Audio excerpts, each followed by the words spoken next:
Na paz do Senhor, amados irmãos, graças a Deus por esse domingo abençoado, dia 22 de junho, é basicamente o terceiro domingo, não, esse já é o quarto domingo, hoje, esse mês tem 5 domingos, né? Graças a Deus. E nós louvamos a Deus pelo tema proposto. Nós estamos estudando o Evangelho de João e o tema de hoje é o do julgamento à ressurreição.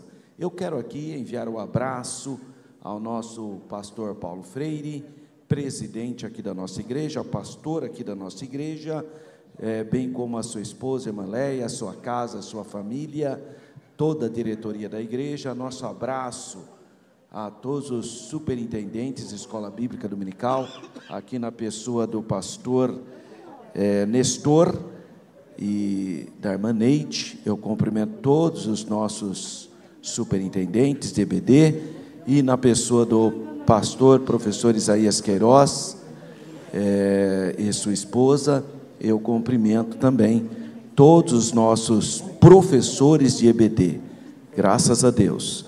Meus irmãos, eu quero enviar um abraço especial nesse domingo para a irmã Marta Ruth. A irmã Marta Ruth, ela é irmã do pastor Marcos Eliel, que está lá no nosso Vale do Jequitinhonha, né?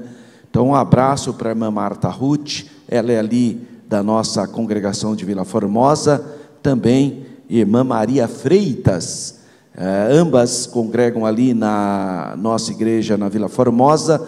Eu estive no último dia 19, ali naquela linda congregação, aniversário do pastor Jorge Vieira e da irmã Raquel Vieira, e encontrei a irmã Marta Ruth e a irmã Maria Freitas. Ambas acompanham todo domingo a nossa escola bíblica dominical aqui da igreja sede. Então, um abraço para essas queridas irmãs que nos acompanham. Deus continua abençoando todos os irmãos. Lição de número 12 tem por tema do julgamento à ressurreição. Esse é o tema que nós vamos trabalhar nessa abençoada manhã. E o nosso texto áureo declara: e quando Jesus tomou o vinagre, disse: está consumado, e inclinando a cabeça, entregou o Espírito. Isso está escrito em João, capítulo 19, versículo 30. E a nossa verdade prática declara: na cruz, Jesus triunfou sobre o pecado. Na ressurreição, conquistou a vitória sobre a morte. Jesus é o primogênito dos mortos. Ele não foi o primeiro a que ressuscitou dos santos do Antigo Testamento e nem do Novo. Ele mesmo ressuscitou algumas pessoas, mas é o único que ressuscitou para não morrer mais. Os outros morreram de novo, mas ele não. Ele ressuscitou e continua vivo eternamente. Glórias a Deus por isso. Então, na cruz, Jesus triunfou sobre o pecado, vencendo Satanás, vencendo o pecado, sem se apegar aos atributos divinos, mas como homem, como nosso verdadeiro Adão, ele derramou sangue puro, imaculado, sem mancha, sem pecado, para a nossa justificação. E na sua ressurreição, então, ele conquistou a vitória sobre a morte.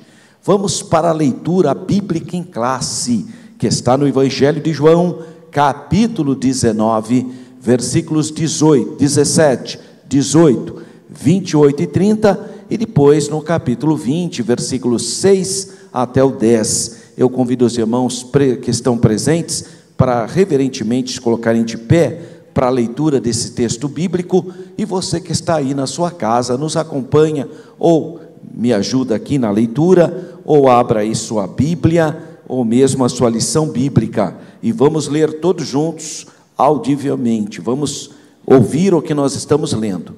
Então vamos lá. E levando ele às costas a sua cruz, saiu para o lugar chamado Calvário, que em hebraico se chama Gólgota, onde o crucificaram, e com ele outros 2, um de cada lado, e Jesus no meio. Depois, sabendo Jesus que já todas as coisas estavam terminadas, para que a Escritura se cumprisse, disse: tenho sede. Estava, pois, ali um vaso cheio de vinagre, e encheram de vinagre uma esponja, e, pondo-a num isopor, lhe chegaram à boca. E quando Jesus tomou o vinagre, disse: está consumado, e inclinando a cabeça, entregou o Espírito. Chegou, pois, Simão Pedro, que o seguia, e entrou no sepulcro, e viu no chão os lençóis, e que o lençol que tinha estado sobre a sua cabeça não estava com os lençóis, mas enrolado num lugar à parte. Então entrou também o outro discípulo, que chegara primeiro ao sepulcro, e viu e creu, porque ainda não sabiam a Escritura, que diz que era necessário que ressuscitasse dos mortos. Tornaram, pois, os discípulos para casa. Amém, graças a Deus. Irmãos, nós temos aqui um pedido de oração para a Natália, está fazendo radioterapia. Vamos nessa oração também apresentar a irmã Daiane, ali do Jardim Nova Europa. Ela passou por uma intervenção cirúrgica, está bem, graças a Deus. E vamos orar também pela família da irmã Aline Sarti. A irmã Aline Sarti é uma irmã do Nova Europa, sempre canta aqui de sexta-feira, ajuda aqui os louvores. Ontem, o pai dela, o irmão pastor José Sarti, veio a óbito, faleceu ontem. Ele teve, acho que um AVC e veio a óbito. Apenas 61 anos, um jovem pastor, mas Deus o chamou para o descanso eterno. Então vamos orar para a família da irmã Aline Sarti, seu esposo, irmão presbítero Marcos Veiga. Vamos orar por esses irmãos que também sofrem com a perda do pastor José Sarti, da cidade de Itapeva. Oremos. Pai Santo, Deus eterno, queremos apresentar diante da tua santidade esses amados irmãos, a irmã Natália, que precisa da tua graça para passar por esse procedimento médico.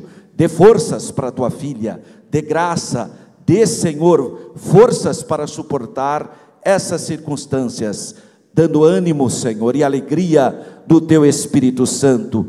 Também visita a irmã Daiana, Senhor, que está nesse processo de recuperação. Põe as tuas mãos e restaura a saúde da tua filha.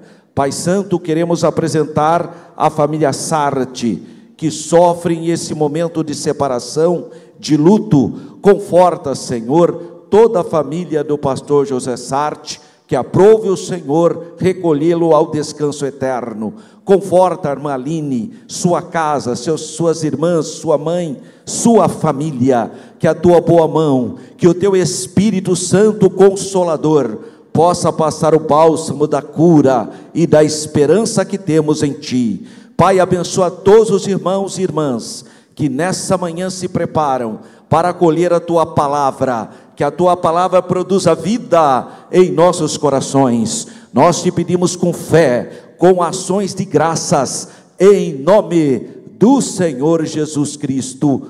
Amém. Graças a Deus. Por gentileza, podeis sentar, amados irmãos.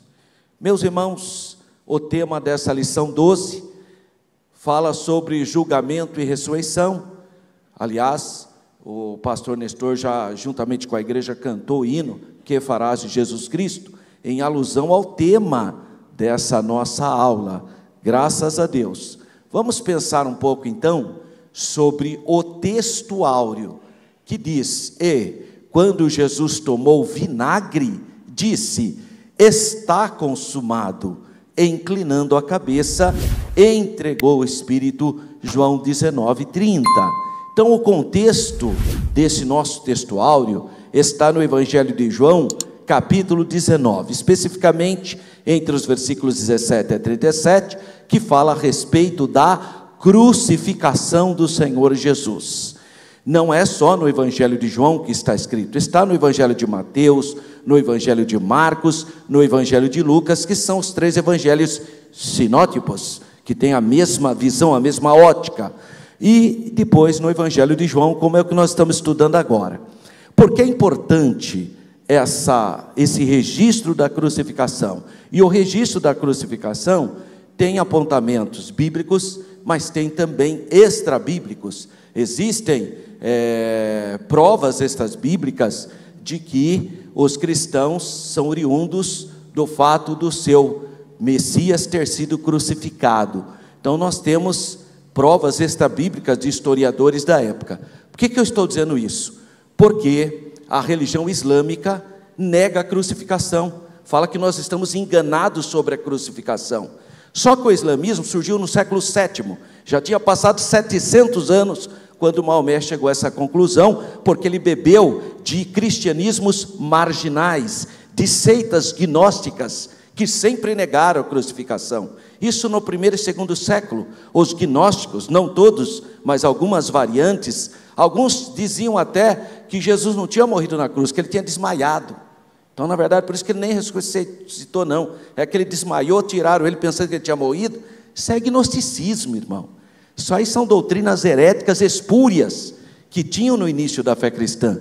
Mas os cristãos nunca tiveram dúvidas que o Senhor Jesus foi sacrificado como Cordeiro Imaculado de Deus para a purificação dos nossos pecados. Nunca tivemos dúvidas disso. Mas no Alcorão, que está aí, que as pessoas leem por aí, diz que os cristãos têm dúvidas a respeito da crucificação. Nós não temos, não.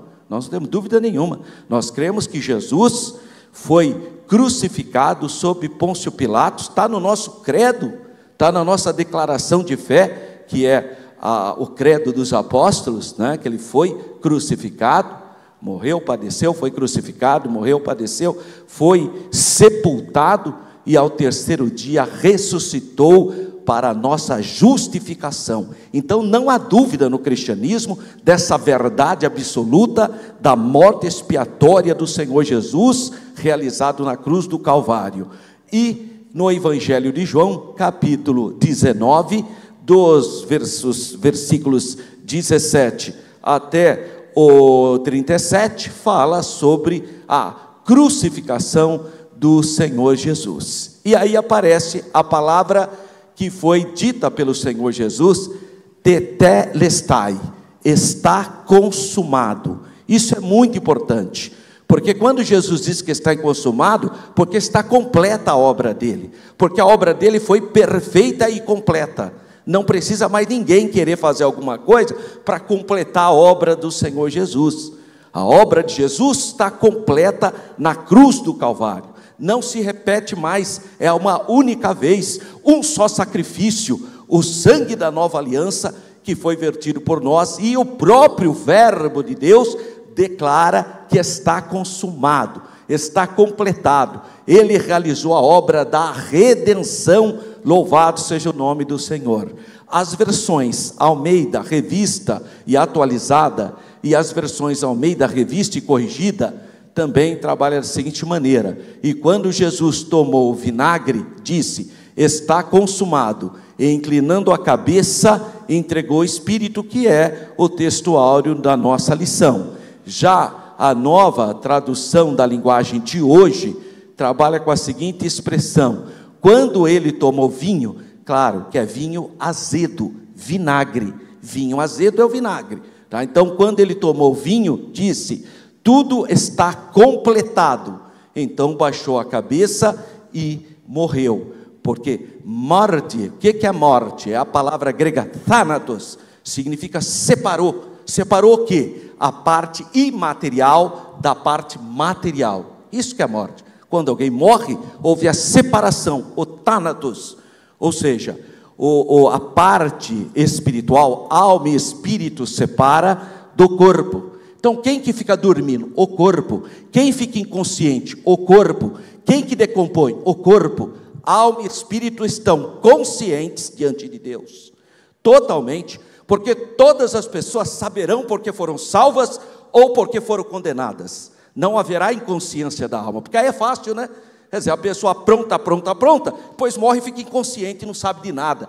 Você vai saber sim, você vai saber o que significou a grande salvação pelos méritos de Jesus efetuados na cruz do Calvário, ou a grande condenação por ter rejeitado tão grande salvação. Então a consciência da alma é fundamental nesse processo. E a palavra de Deus então diz que houve o quê? O corpo de Jesus que foi crucificado estava ali, mas ele, como diz a Bíblia, desceu e pregou aos espíritos em prisão. A mensagem central então do Evangelho de João é: Deus amou o mundo de tal maneira que deu o seu Filho unigênito, para que todo aquele que nele crê não pereça, mas tenha a vida eterna. Esse é o texto áureo do cristianismo. O cristianismo é classificado como a religião do amor, do grande amor de Deus. E o João 3,16 expressa o plano do Pai. O Pai, se eu fosse falar de maneira parafraseada, eu diria: o Pai amou você que entrou nessa escola bíblica dominical, nessa abençoada manhã, de uma maneira tão ímpar, tão sugêneres, tão especial, ao ponto de dar o único da sua espécie, para que todo aquele que exercer fé no seu Filho não pereça, mas tenha vida e vida eterna. Graças a Deus. É João 3,16. Então o Pai fez um plano, o plano da salvação. Mas quem executou o plano foi a segunda pessoa da unidade divina, é o Filho. Não é o Pai que se fez carne, o Pai não se fez carne. Quem se fez carne é o Filho, a segunda pessoa da unidade divina. O Filho veio, se fez carne, foi crucificado por causa dos nossos pecados, morreu, foi sepultado, ressuscitou e voltou ao lado do Pai. E enviou o Espírito Santo, a terceira pessoa da unidade divina. Então o Pai fez o plano da redenção, o Filho executou o plano da redenção, mas quem nos convence que esse é um plano de redenção é a pessoa do Espírito Santo, Senhor e guia da igreja. Graças a Deus. Então esse é um texto muito importante para nós cristãos. É o ápice, né? O apogeu, a paixão, está em que expressão? Que deu o único Filho. Então Deus deu seu único Filho.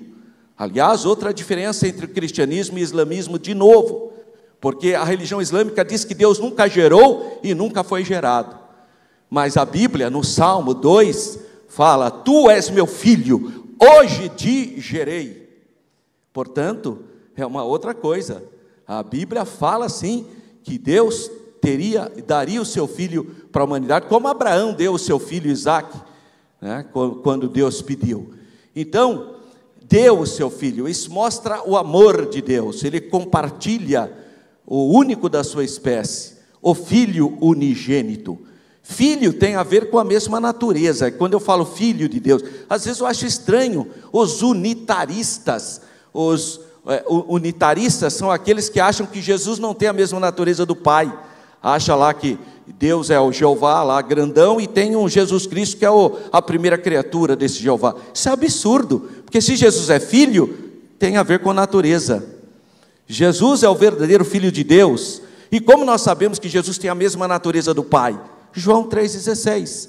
Porque a palavra filho unigênito é do grego huios monogenes. Significa filho único, o único que tem a natureza do Pai. É isso, irmão, mesma espécie do Pai. Então Jesus tem a mesma essência do Pai. Ele é Filho de Deus.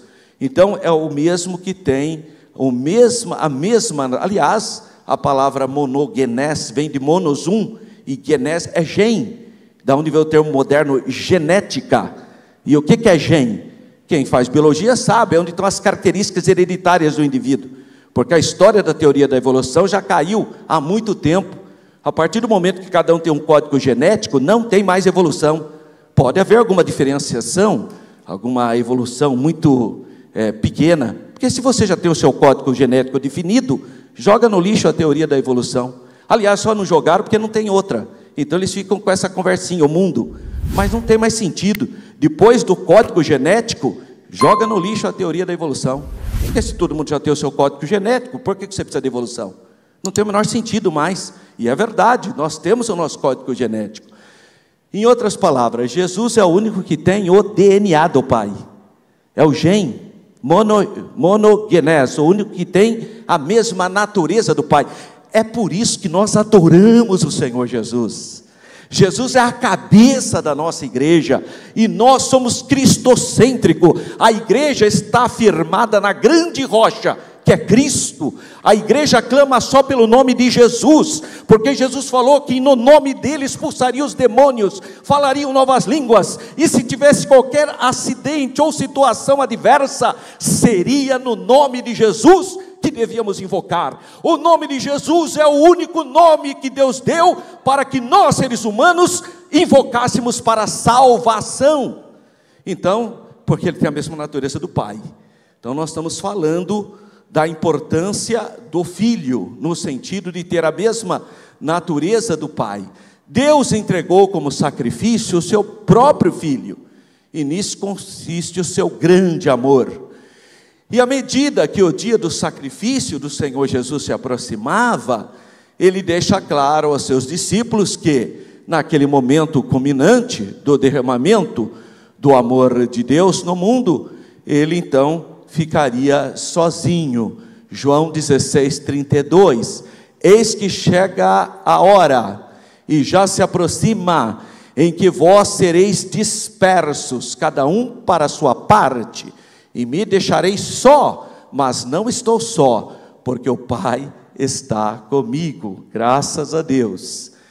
No capítulo 17 está a oração de Jesus, nós já estudamos isso, a oração intercessória do Senhor Jesus, e Jesus começa a sua oração da seguinte maneira: Pai, chegou a hora. Olha aí, está vendo? Que ele já sabia do que estava acontecendo. Portanto, a partir desse momento, sucedem seus eventos que vão levá-lo à cruz do Calvário, onde finalmente ele vai exclamar, depois de crucificado, tetelestai, acabou, está consumado, ou tudo está completado. Por que é importante nós cristãos compreendermos isso? Porque no século XIX surgiu uma religiosidade que hoje é chamado de adventismo, ou Igreja Adventista do Sétimo Dia, que fala que a obra de Jesus não foi completa quando ele declarou isso. Só foi completa porque quando Ellen Goldwright, que é a profetisa dessa instituição, declarou que em 1844 Jesus fez a limpeza no santuário do céu, na terrível doutrina inventada por eles, chamada de juízo investigativo, que é uma fraude, que é uma invencionice humana. Não tem o menor sentido esse juízo investigativo inventado pela Igreja Adventista, porque Jesus, quando declarou está consumado, significa que a obra foi completa, não precisa mais de nada. O sangue de Jesus nos purifica de todo pecado, não há mais necessidade de invencionice humana, não há, porque o tetelestai de Jesus significa está consumado. Outro grupo religioso que diz que a obra de Jesus não está completa, Reverendo Moon, Igreja Messiânica Mundial do Reverendo Moon, ele disse que ele veio para completar a obra de Jesus. Isso é uma heresia. Jamais os cristãos nascidos de novo aceitarão esses movimentos espúrios. A obra de Jesus na cruz do Calvário foi completa, não realizou, o final dela não foi em 1844, como diz a profetisa do Adventismo, Ellen Goldwright, e muito menos como declara o Reverendo Moon. Ambos são mentirosos diante de Deus, porque a obra de Jesus foi completa na cruz do Calvário, quando Jesus declarou, está consumado. Foi a vitória da igreja, a vitória do povo de Deus, está consumado. Amém, irmãos? Nós cremos na Bíblia, e nenhuma outra invencionice vai contrapor a palavra do Senhor. Terminadas as trevas, João narra o seguinte: depois, vendo Jesus que tudo já estava consumado, para se cumprir a Escritura, conforme o Salmo 22, versículo 15, Salmo 69, versículo 21, disse: tenho sede. João 19, 28. Esta é a quinta palavra de Jesus na cruz, depois de todas essas horas e depois da perda de sangue causada pelos açoites. O Senhor Jesus é torturado pela sede, e para saciá-la recebe vinagre ou vinho azedo. Mas o alvo para o qual Jesus havia vindo ao mundo havia sido alcançado. Assim ele pronuncia a palavra, que é o nosso foco aqui.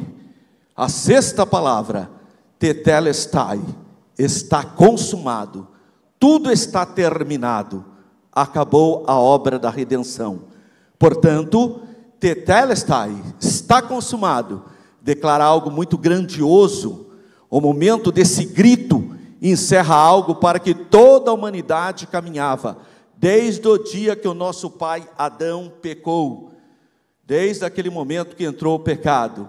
E finalmente, os eventos do Calvário mostram que a declaração tetelestai fechava o que Jesus veio a realizar. Assim é, pois, fundamental que nós compreendamos o que havia sido alcançado e que levou Jesus a exclamar tetelestai, eis a consumação do amor de Deus. E nesse amor, nesse ato de amor de Deus, primeiro, ele venceu o pecado com o seu sacrifício. Segundo, venceu a morte, que é a consequência do pecado. Terceiro, venceu Satanás e o inferno, que estavam e estão por trás do pecado e da morte. Quarto, estamos livres de toda e qualquer escravidão espiritual.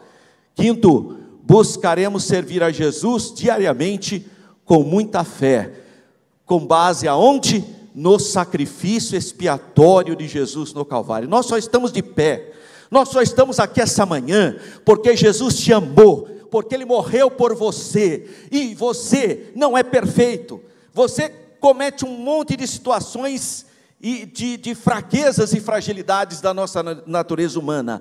Mas então como que eu posso dizer que eu tenho certeza da salvação? Como que eu posso ter convicção da minha salvação, se o Senhor Jesus voltar agora, nesse momento? É pelos méritos de Jesus no Calvário. Porque eu não estou esperando que Deus olhe para mim e vê a minha situação. Não, o Pai olha para mim, mas vê o Filho dele, Jesus Cristo, nosso Senhor. Todas as vezes que você entra no seu quarto e você clama o nome de Jesus, abre-se os céus, porque é através do sacrifício do Cordeiro de Deus, através do sangue da nova aliança, é que nós temos acesso ao Santo dos Santos, porque Jesus fez a obra completa. Está consumado, é o brado da vitória, é o brado da nossa vitória, é a certeza de que somos salvos pelos méritos de Jesus efetuados na cruz do Calvário. Amém, irmãos? Graças a Deus por essa grande vitória.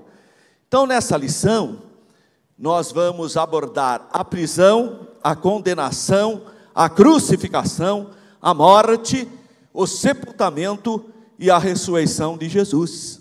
Esses eventos demonstram o cumprimento da missão do nosso Salvador. Toda essa missão pode ser resumida na frase: está consumado, do grego tetelestai. A obra de Cristo no Calvário e a sua ressurreição constitui então a base da esperança. Essa é a esperança nossa. Abra sua Bíblia aí em 1 Coríntios capítulo 15.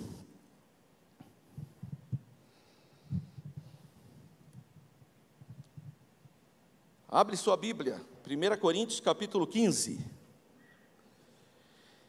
Também vos testifico, ou notifico, irmãos, o evangelho que já vos tenho e no qual anunciado, o qual também recebestes, e no qual também permaneceis, pelo qual também sois salvos, se o retiverdes tal como vos tenho anunciado, se não é que crestes em vão.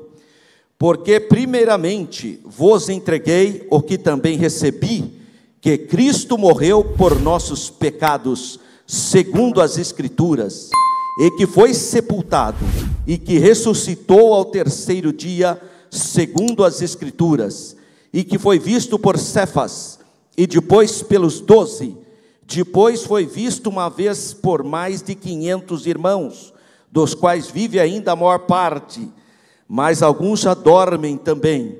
Depois foi visto por Tiago, depois por todos os apóstolos, e por derradeiro de todos, me apareceu também a mim, como um abortivo, porque eu sou o menor dos apóstolos, que não sou digno de ser chamado apóstolo, pois que persegui a igreja de Deus. Mas pela graça de Deus, sou o que sou, e a sua graça para comigo não foi vã. Antes trabalhei muito mais do que todos eles, todavia não eu, mas a graça de Deus que está comigo. Então, ou seja eu, ou seja eles, assim pregamos e assim haveis crido. Ora, se prega que Cristo ressuscitou dos mortos, como dizem alguns dentre vós, que não há ressurreição de mortos, e se não há ressurreição de mortos, também Cristo não ressuscitou, e se Cristo não ressuscitou, logo é vã a nossa pregação, e também é vã a vossa fé, e assim somos também considerados como testemunhas, falsas testemunhas de Deus, pois testificamos de Deus, que ressuscitou a Cristo, o qual, porém, não ressuscitou, se na verdade os mortos não ressuscitam, porque se os mortos não ressuscitam, também Cristo não ressuscitou. E se Cristo não ressuscitou, é vã a vossa fé, e ainda permaneceis nos vossos pecados. E também os que dormiram em Cristo estão perdidos. Se esperarmos Cristo só nesta vida, somos os mais miseráveis de todos os homens. Mas agora, Cristo ressuscitou dos mortos, e foi feita a primícia dos que dormem. Porque assim como a morte veio por um homem, também a ressurreição dos mortos veio por um homem. Porque assim como todos morreram em Adão, assim também todos serão vivificados em Cristo, mas cada um por sua ordem, Cristo as primícias, depois os que são de Cristo na sua vinda. Depois virá o fim, quando tiver entregue o reino de Deus ao Pai, e quando houver aniquilado todo o império, e toda potestade e força, porque convém que reine até que haja posto todos os inimigos debaixo de seus pés. Ora, o último inimigo que há de ser aniquilado é a morte, porque todas as coisas sujeitou debaixo dos seus pés. Mas quando diz que todas as coisas estão sujeitas, claro está que se situe aquele que sujeitou todas as coisas. E quando todas as coisas estiverem sujeitas, então também o mesmo Filho se sujeitará àquele que todas as coisas lhe sujeitou, para que Deus seja tudo em todos. De outra maneira, que farão os que se batizam pelos mortos, se absolutamente os mortos não ressuscitam? Por que se batizam eles então pelos mortos? Porque estamos nós também a toda hora em perigo? Eu protesto que cada dia morro gloriando-me em vós, irmãos, por Cristo Jesus nosso Senhor. Se como homem combati em Éfeso contra as bestas, que me aproveita isso, se os mortos não ressuscitam? Comamos e bebamos, que amanhã morreremos. Não vos enganeis, as más conversações corrompem os bons costumes. Vigiai justamente e não pequeis, porque alguns ainda não têm o conhecimento de Deus. Digo para vergonha vossa. Mas alguém dirá: como ressuscitarão os mortos? E com que corpo virão? Insensato! O que tu semeias não é vivificado, se primeiro não morrer? E quando semeias, não semeais o corpo que há de nascer, mas o simples grão, como de trigo, ou de outra qualquer semente? Mas Deus dá-lhe o corpo como quer, e a cada semente o seu próprio corpo. Nem toda carne é a mesma carne, mas uma é a carne dos homens, a outra carne dos animais, a outra carne dos peixes, e a outra carne das aves, e há corpos celestes e corpos terrestres, mas uma é a glória do celeste e outra do terrestre. Uma é a glória do sol, e outra é a glória da lua, e outra é a glória das estrelas, porque uma estrela difere em glória de outra estrela. Assim também a ressurreição dos mortos, semeia-se no corpo em corrupção, ressuscitará em incorrupção. Semeia-se em ignomínia, ressuscitará em glória. Semeia-se em fraqueza, ressuscitará com vigor. Semeia-se corpo animal, ressuscitará corpo espiritual. Se há corpo animal, há também corpo espiritual. Assim está também escrito: o primeiro homem, Adão, foi feito em alma vivente, o último Adão em espírito vivificante. Mas não é o primeiro o espiritual, senão o animal, depois o espiritual. O primeiro homem da terra é terreno, o segundo homem, o Senhor, é do céu. Qual o terreno? Tais são também os terrenos. E qual o celestial? Tais também os celestiais. E assim como trouxemos a imagem do terreno, assim traremos também a imagem do celestial. E agora digo isso, irmãos, que carne e sangue não podem herdar o reino de Deus, nem a corrupção herda a incorrupção.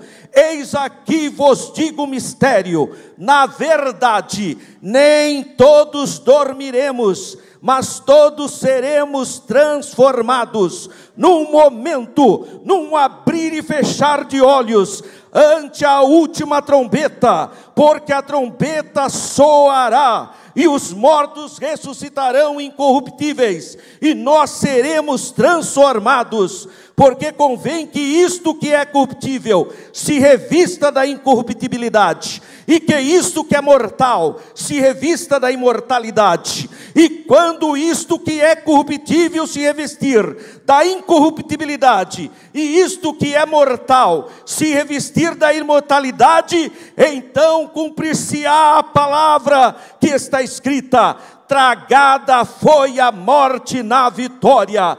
Onde está, ó morte, o teu aguilhão?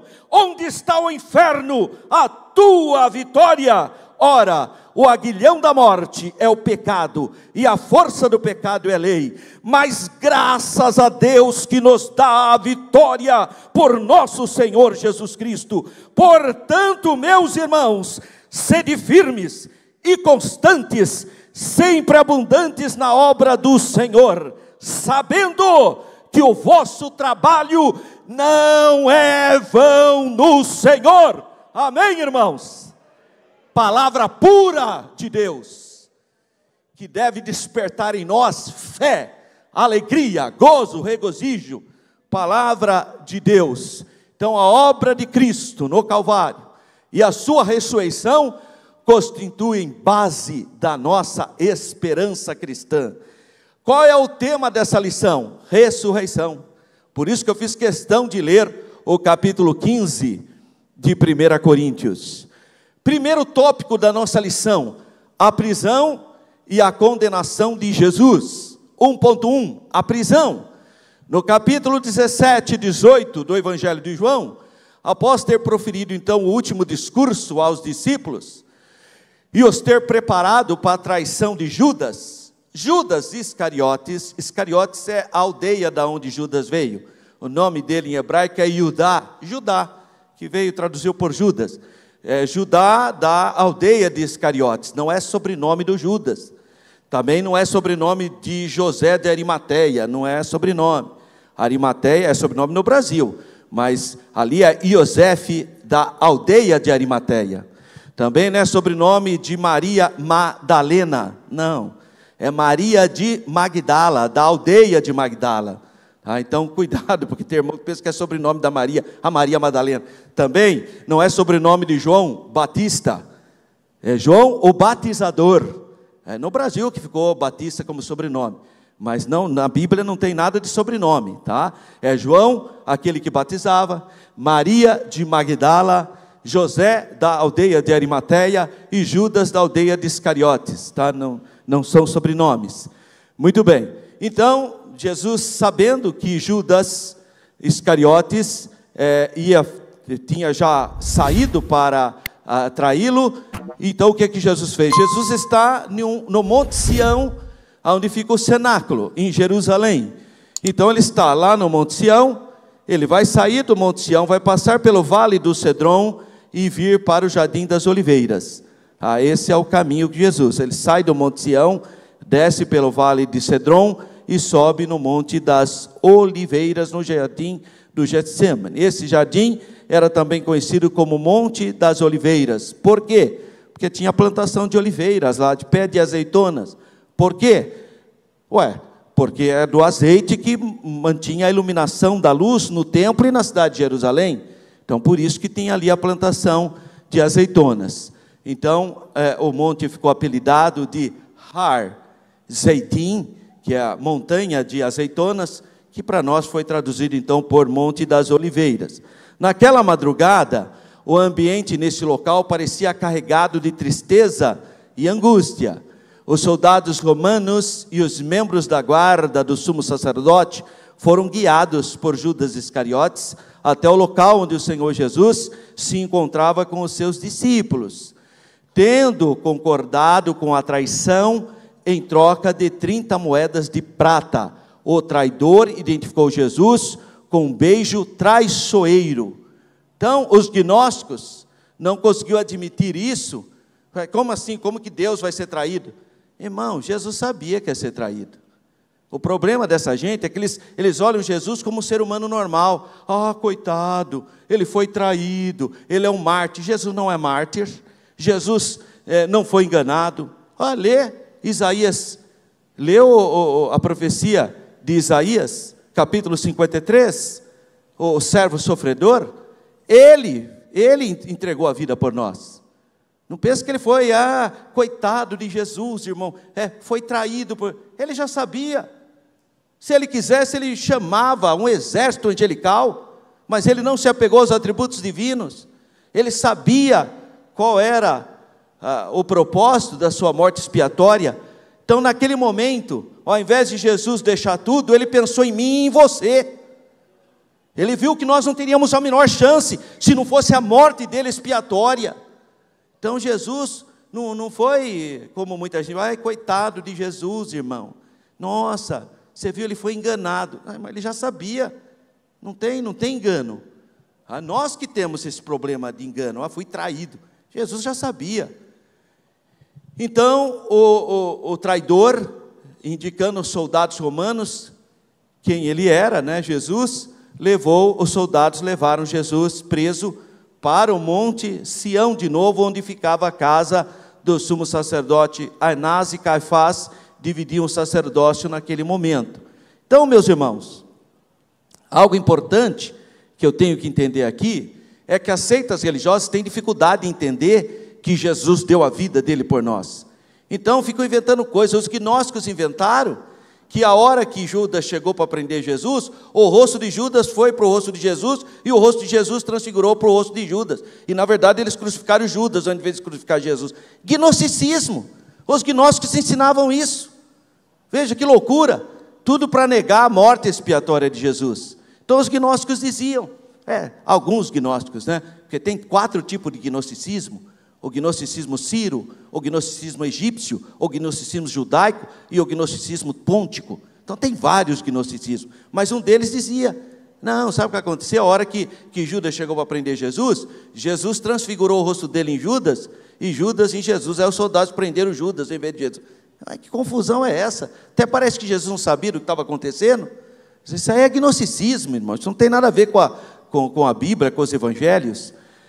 O certo é que Judas levou os soldados para prenderem o Senhor Jesus, e ele foi preso e levado para a casa do sumo sacerdote. Em seguida, depois de ter sido agredido, o nosso Senhor foi levado perante o governador Pôncio Pilatos.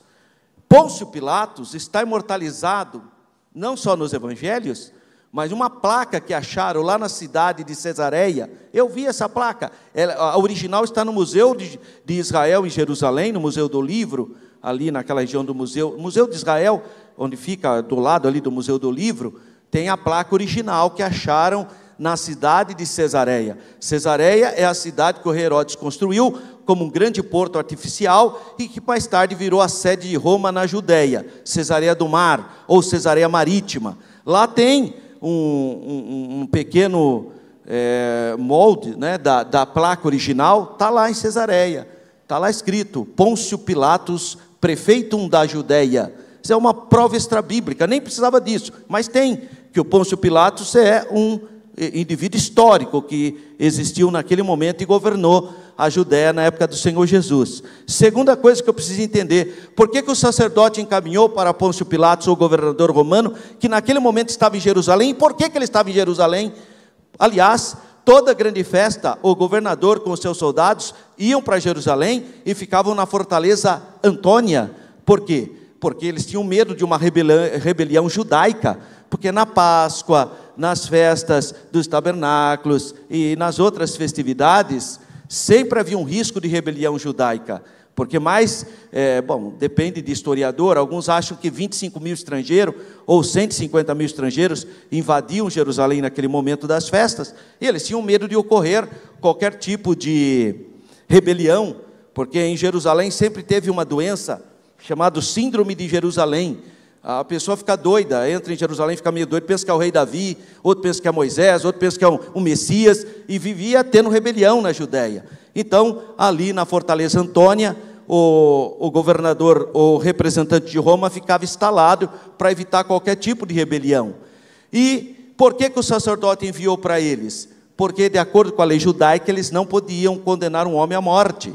Os judeus tinham autoridade religiosa para julgar, mas não essa autoridade civil para condenar à morte. Quem tinha poder de condenar alguém à morte? O governo romano.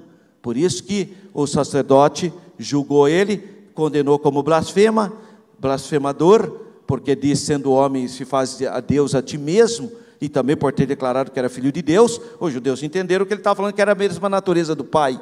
Então condenaram Jesus por blasfêmia, mas não podia matá-lo. Então enviaram para o governador Pôncio Pilatos. 1.2, o interrogatório. De início, Pilatos questiona a acusação feita pelos judeus. Jesus fora detido durante a madrugada, ficou na cadeia, na casa do sacerdote. Essas cadeias estão lá presentes ainda.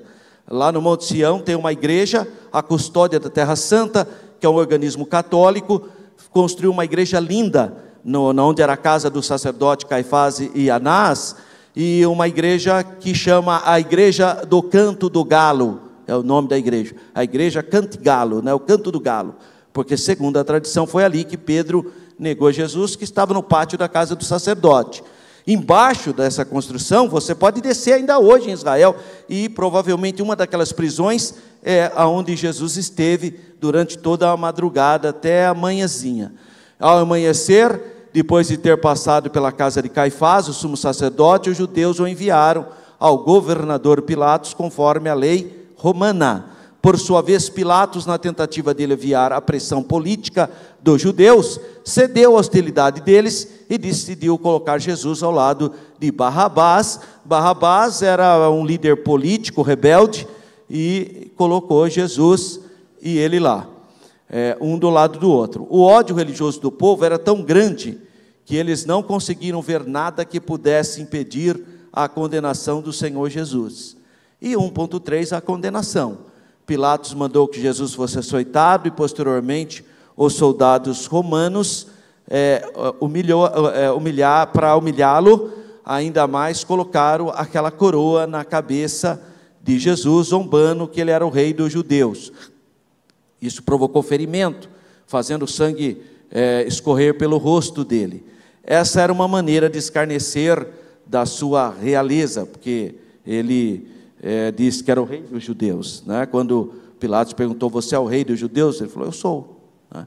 O instrumento utilizado para os castigos era um chicote com tiras de couro afiadas. Isso tem lá no Museu de Israel. Eles acharam arqueologicamente esses chicotes com pedaços de ossos na ponta, com pedras cortantes, que eram os chicotes que eles utilizavam.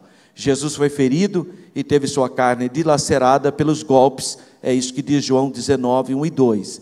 Nesse momento, o Senhor Jesus assumiu as nossas enfermidades, nossas dores, ele foi afligido, oprimido, como declara o profeta Isaías no capítulo 53. Ele foi castigado pelas nossas transgressões e iniquidades, cumprindo assim a profecia do profeta Isaías. Isaías 53 é um problema para o judaísmo hoje. É um problema, porque se lê Isaías 53 é a história de Jesus. Isaías 53 é a história de Jesus, é o servo sofredor. Então os judeus têm um problema com Isaías 53. Então eles tentaram dar uma outra interpretação de Isaías 53. Aí eles falam que o servo sofredor é Israel, que sofreu o holocausto. Não tem nada a ver, mas quando foi que a nação de Israel morreu por nós? Derramou o sangue dele por nós? E outra, Israel nunca fez isso voluntariamente, só fez porque foi perseguido. Jesus foi voluntário, ele deu a vida por nós. Então não tem jeito, eles tentaram fazer esse arranjo, dizendo que o servo sofredor, os judeus hoje, acreditam que o servo sofredor de Isaías 53 seja o próprio Estado de Israel, mas é impossível, porque Israel nunca quis dar vida por ninguém, pelo contrário, ele foi perseguido por causa dos pecados dele, não foi por ser inocente, foi por ser pecado. Então eles mesmos assumiram esse pacto com Deus, quando Deus falou, se eles fossem fiéis, porque a aliança era condicional, se eles fossem fiéis, Deus abençoaria, se fossem fiéis, Deus os entregaria às suas próprias escolhas. Então, fechando o tópico 1 da nossa lição, sinopse 1, a prisão, o interrogatório e a condenação do Senhor Jesus revelam a injustiça dos homens e o cumprimento do plano divino para a nossa salvação, graças a Deus. Tópico 2, crucificação, morte e sepultamento de Jesus, o caminho do Calvário. Após a tentativa de Pilatos evitar a crucificação, porque realmente a esposa de Pilatos falou com ele, para que ela tinha tido um sonho, um pesadelo sobre o justo, e que não era para ele condená-lo, mas o Pilatos acabou lavando as mãos, porque ele não tinha como resolver isso, que a população estava muito exaltada. Por isso que a voz do povo não é a voz de Deus. Eu não sei porque o pessoal fica falando, a voz do povo é a voz de Deus. Ah, é? E eles mandaram crucificar Jesus? É a voz de Deus? Então, cuidado com esses ditados populares brasileiros. Finalmente, no versículo 16, lê-se: então entregou-lhe para que fosse crucificado.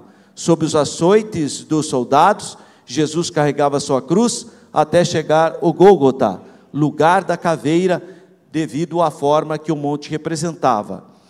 Olha só o que aconteceu. Na época de Jesus, há 2000 anos atrás, onde é hoje o Calvário, ficava fora da cidade. Hoje está dentro. Lá os cristãos primitivos construíram a igreja Atanasis. Atanasis. A é a partícula não a morte. A igreja da ressurreição, e hoje é conhecida como a igreja do Santo Sepulcro, que eu apelidei da igreja da discórdia, porque existem 7 confissões católicas que vivem brigando por cada igreja, brigaram tanto que o governo muçulmano lá de Constantinopla resolveu colocar, para não ter mais briga entre essas 7 confissões católicas, colocou um muçulmano para abrir e fechar a igreja. Veja que situação. Está até hoje assim em Jerusalém. Faz 1000 anos que um muçulmano vai lá e abre a igreja e depois vai lá fechar.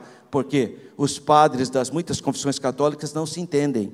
Na igreja do Santo Sepulcro, 7 confissões: catolicismo romano, catolicismo ortodoxo, catolicismo grego, catolicismo etíope, catolicismo copta, catolicismo armênio, são várias confissões católicas.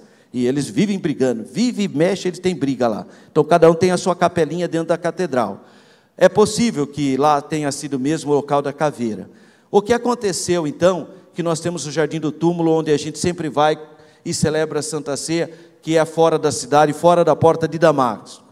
Aconteceu que em 1917, o general Allenby, britânico, conquistou Jerusalém do Império Otomano, tomou Jerusalém. Os otomanos governaram Jerusalém de basicamente 500 anos. De 1517 até 1917, eles governaram basicamente 400 anos, Jerusalém. E o general Allenby, britânico, tomou pela primeira vez a cidade de Jerusalém, voltava nas mãos dos cristãos, só que agora os cristãos protestantes, anglicanos da Inglaterra. E não havia um local santo para a igreja protestante? Porque ela chegou tardiamente, só em 1917. Então tem lá a Catedral de Santa Madalena, da Rússia, da Igreja Ortodoxa Rússia, no sopé do Monte das Oliveiras. Tem a Catedral do Santo Sepulcro, dessas 7 denominações católicas. Todo local tem uma igreja católica, mas não tinha nenhuma igreja protestante. E o Gordon, que era um general, ele estava analisando Jerusalém, fora do muro, dos muros, na saída da porta de Damasco, e ele viu uma montanha no formato de uma caveira, e é verdade, a montanha tinha a cara de uma caveira, e embaixo foi encontrado um túmulo. Então ele interpretou que lá devia ser o jardim, porque parece mesmo. Só que há 3 anos atrás caiu uma nevasca em Jerusalém e quebrou o nariz da caveira. Agora você olha para a montanha, não parece mais caveira. Então só quem tirou foto, né? A irmã Teresa deve ter uma foto do Monte Caveira, né? Na época que a senhora foi, ainda era caveira. Agora não parece mais. Desmanchou o nariz da caveira. Então agora é uma montanha normal, não dá mais para ter essa percepção. Mas a Bíblia fala que foi no lugar da caveira, o imperador Adriano, no ano 132, 136, nesse período, o imperador Adriano destruiu uma rebelião judaica do falso Messias Bar Kokhba e do rabino Akiva. E aí ele destruiu e reconstruiu Jerusalém no formato pagão. E mudou o nome de Jerusalém para Aelia Capitolina. E no local onde ele descobriu que os cristãos falavam que era o local do Monte Caveira, ele mandou construir um templo pagão do deus Adonis. Então soterrou a igreja que tinha ali, o local de culto cristão primitivo, e construiu uma igreja, construiu um templo pagão ao deus Adonis. Aí o que aconteceu? Quando o cristianismo triunfou, a mãe do imperador Constantino, a rainha Flávia Helena, fez uma peregrinação para Israel e perguntou para os cristãos locais aonde era o local que Jesus tinha sido crucificado. Falou, onde está o templo de Adonis, o deus pagão. Ela mandou destruir o templo e aí achou os restos arqueológicos do antigo local de culto cristão, e ali foi construída uma grande catedral, que é a Catedral do Santo Sepulcro. Se alguém quiser, que tenha curiosidade, quer aprender mais sobre esse assunto, compre o meu livro. Eu falo tudo isso no meu livro. Jerusalém no imaginário religioso. Eu falo como que Jerusalém tornou-se santa para as grandes religiões, judaísmo, cristianismo, e quando eu vou falar do cristianismo, eu explico que como a cidade de Jerusalém deixou de ser cidade maldita para os cristãos do primeiro século e segundo século, Jerusalém era uma cidade maldita, porque matou Salvador, mas a partir do século terceiro e quarto, ela virou santa, tá? Então, eu explico toda essa história no meu livro, e você pode adquirir aí na Esteadec. Muito bem, então, vamos voltar aqui para o texto. Em João 19, 18, menciona-se que o Gólgota era um lugar público, onde as pessoas podiam testemunhar o horrível drama ao qual os soldados romanos submetiam os seus condenados. Nos evangelhos sinóticos, da mesma ótica, da mesma visão, Mateus, Marcos e Lucas, foram registrados detalhes sobre os eventos durante a crucificação do Senhor Jesus.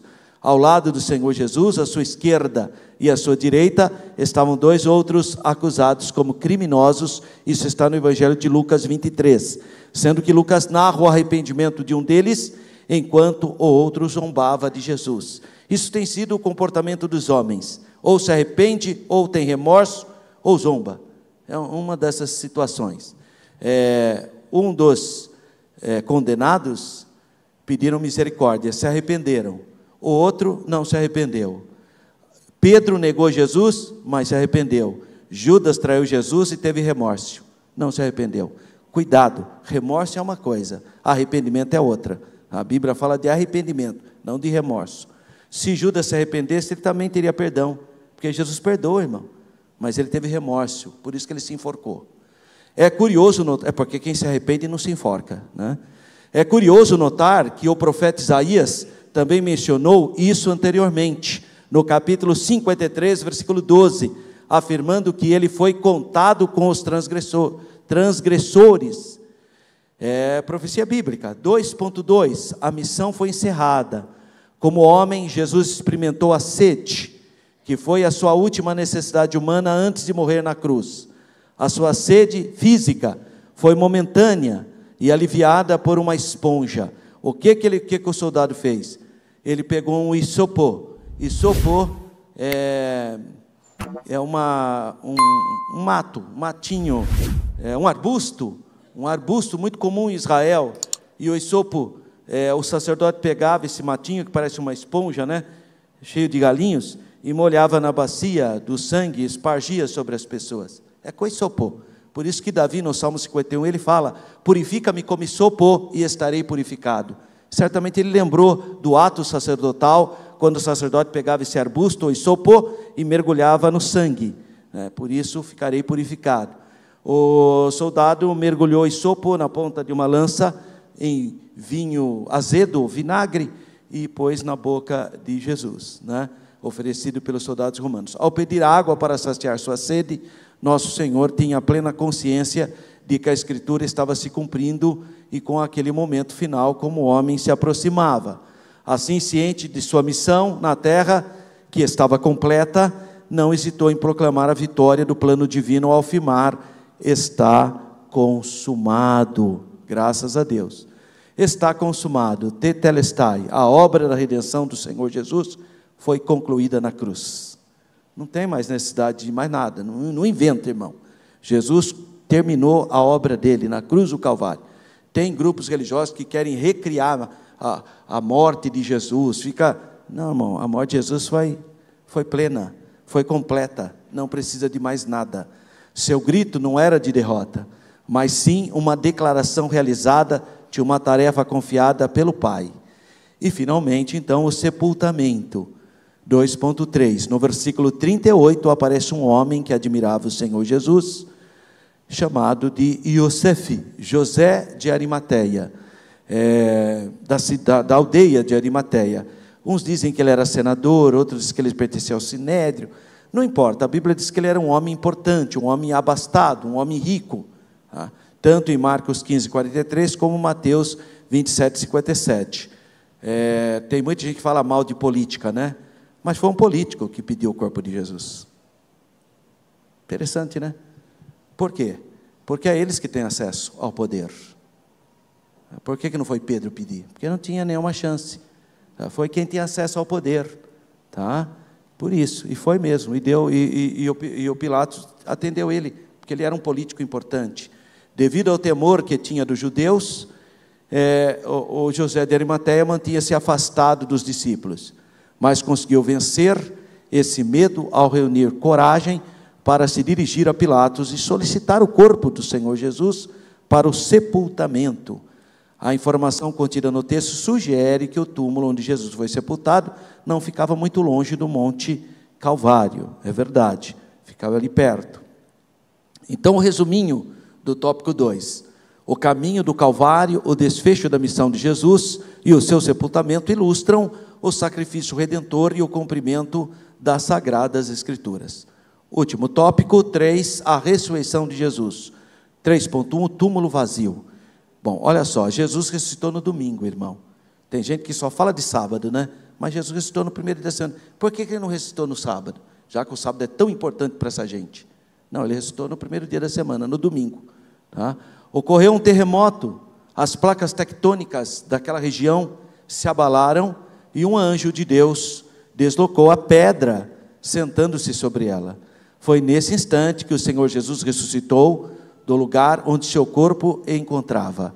O túmulo ficou vazio. Outra coisa, foi aquele corpo mesmo que foi crucificado, aquele corpo de Jesus, viu? Porque as seitas religiosas dizem que o corpo de Jesus se desfez em gases, e quando ele apareceu, ele estava em outro corpo, não estava.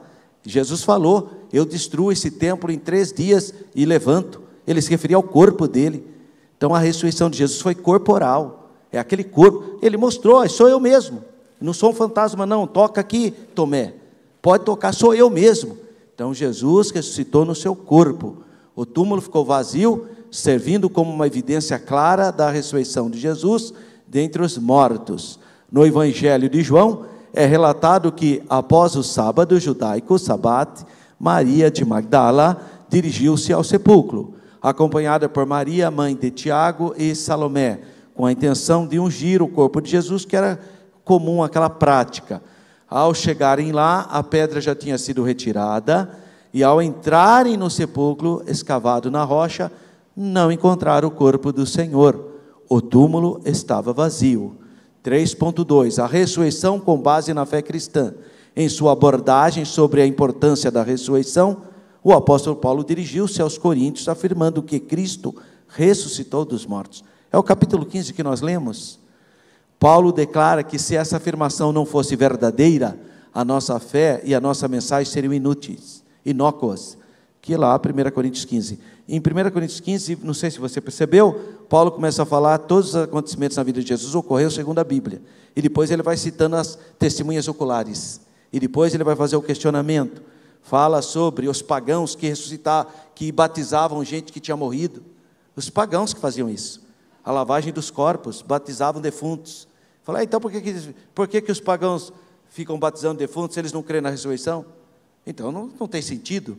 Tá? Então, não é que Paulo está mandando batizar defunto, hein? Porque tem uma religião aí, os mormons batizam pessoas que já morreram, com base nesse versículo de 1 Coríntios 15. Olha que falta, irmão, de interpretação bíblica. A Bíblia Paulo estava citando pagãos, não é prática da igreja cristã batizar quem morreu. Não tem esse sentido. Por quê? Porque qual é a base do batismo? Quem crer, tem que crer. Como que o morto vai falar, irmão? Então veja que perversidade você fazer, e os mormons se desenvolverem em genealogias. Por isso que eles têm as árvores genealógicas. Ficar aí pesando, porque ele quer batizar todo mundo que já morreu. E batiza todo mundo que já morreu, eles batizam. É o mormonismo. Então é uma coisa assim completamente fora da Bíblia. Por isso que são grupos que não são considerados cristãos, porque têm defeitos essenciais grotescos. Isso é prática pagã, batizar morto. Deus nos livre disso. Existem pelo menos duas razões para crermos na ressurreição do Senhor, né? Graças a Deus. A primeira baseia-se nas palavras do próprio Senhor Jesus, que afirmara ser necessário que ele ressuscitasse dentre os mortos. E a segunda razão é o fato de que Pedro e João terem verificado que Jesus já não estava no sepulcro quando souberam do túmulo vazio. No entanto, quando Maria de Magdala olhou novamente para dentro do túmulo e viu dois anjos de Deus, que lhes asseguraram que o Senhor Jesus estava vivo. Ela não conseguiu imaginar que seria a primeira pessoa a contemplar Jesus de forma gloriosa. Ele a instruiu para comunicar aos discípulos que ele estava vivo e que brevemente teria a oportunidade de vê-lo também. E para nós fecharmos, 3.3, Cristo ressurreto quebra a incredulidade. Apesar do receio e da incredulidade de alguns dos discípulos, mesmo após ouvirem o testemunho de Pedro e João, em especial de Maria de Magdala, que viu Jesus e falou com ele pessoalmente, Jesus apareceu entre os discípulos no primeiro dia da semana, no domingo de novo. Estão vendo como Jesus aparece no domingo? Interessante, né, irmão? Ele surgiu no meio deles e disse: Shalom Alechem, paz seja convosco, paz seja com vocês. Em outra, aliás, saudar com Shalom é a saudação de Israel hoje, que é muito diferente das igrejas evangélicas no Brasil. Que no Brasil é a paz do Senhor, irmão, graça e paz, a paz de Deus. Isso aqui é no Brasil, nas igrejas. Em Israel é cumprimento normal, Shalom. Você encontra a pessoa na rua, Shalom, Shalom. Exceto a partir das 18 horas da sexta-feira, que você fala Shabbat Shalom, só isso. Até terminar o sábado, Shabbat Shalom. Mas o cumprimento normal, só que em Israel, Shalom é como o inglês lá, hi, oi, olá, é o equivalente a isso. Não tem a mesma ideia que nós temos da paz, né? Não tem. Em outras ocasiões, nosso Senhor também se manifestou aos discípulos antes da sua ascensão ao céu. A Pedro e alguns outros que o seguiam, Jesus revelou-se novamente e realizou o milagre da pesca abundante lá na Galileia. Aí ele está na Galileia, no mar da Galileia, já não é mais em Jerusalém. Jesus ficou 40 dias com os seus discípulos, né?